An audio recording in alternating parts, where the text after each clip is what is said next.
ये कहानी एक नन्ही चिड़िया की है जिसका नाम गुड़िया था।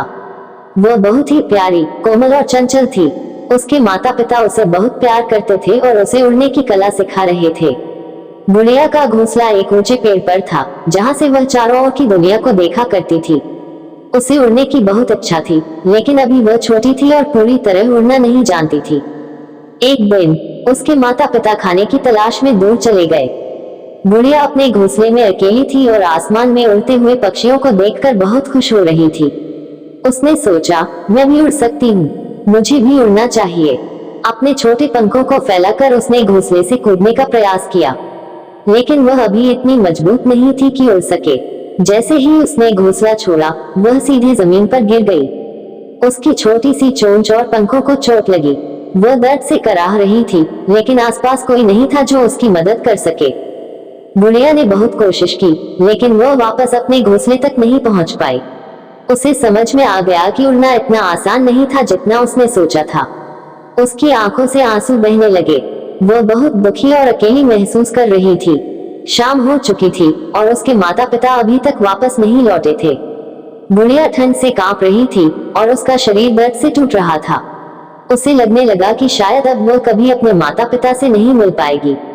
लेकिन तभी एक किसान उधर से गुजरा। उसने उस नन्ही चिड़िया को देखा और उसे अपनी हथेली में उठा लिया। किसान ने उसके पंखों पर मरहम लगाया और उसे प्यार से सहलाया। गुड़िया ने धीरे धीरे अपनी आंखें खोली और किसान को देखा।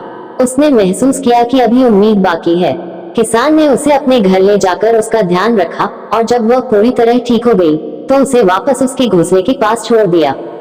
गुड़िया ने इस बार समझदारी से अपने माता पिता की सीख मानी और फिर से उड़ने की कोशिश नहीं की, जब तक कि वह पूरी तरह तैयार नहीं हो गई।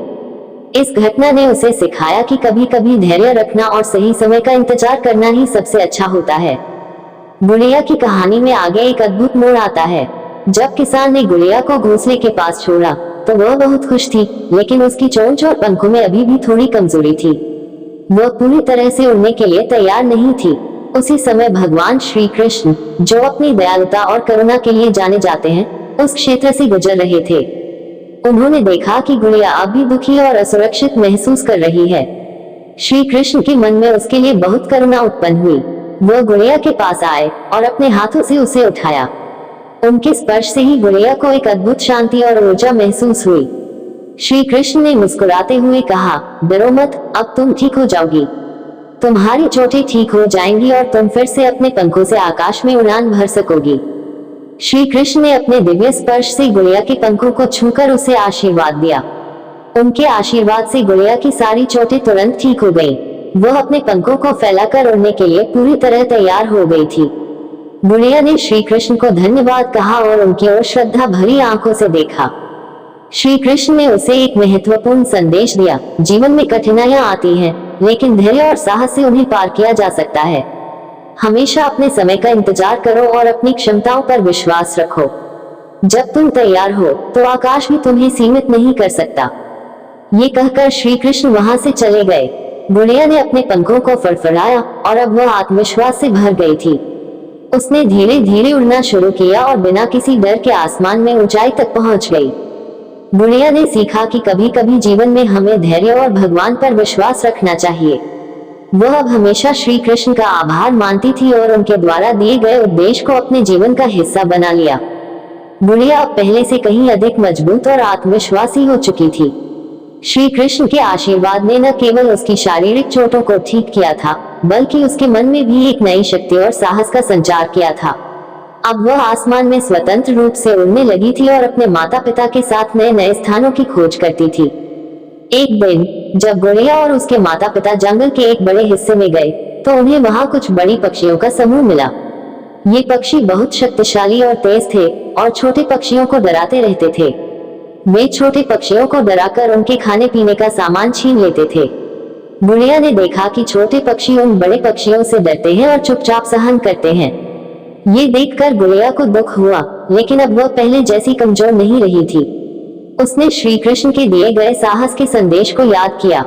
गुड़िया ने उन छोटे पक्षियों को इकट्ठा किया और उन्हें समझाया कि डरना समस्या का समाधान नहीं है, हम साथ मिलकर उन बड़े पक्षियों का सामना कर सकते हैं। उसने कहा, छोटे पक्षियों को उसकी बात पर विश्वास नहीं हुआ, क्योंकि वे हमेशा डरकर ही जीते आए थे। लेकिन गुड़िया के आत्मविश्वास और उसकी साहसिक बातें सुनकर उनमें भी हिम्मत आने लगी। गुड़िया ने योजना बनाई कि अगर सब छोटे पक्षी एक साथ मिलकर उड़े और तेजी से बड़ी पक्षियों के पास जाकर आवाज करें, तो वे घबरा जाएंगे। सभी छोटे पक्षियों ने उसकी बात मानी और एकजुट होकर उस योजना पर अमल किया। जब बड़े पक्षियों ने छोटे पक्षियों का ऐसा संगठित और निडर समूह देखा, तो वे घबरा गए और वहां से भाग खड़े हुए। गुड़िया की योजना सफल रही और छोटे पक्षियों को बिना किसी डर के अपनी जगह और अपना खाना मिल गया।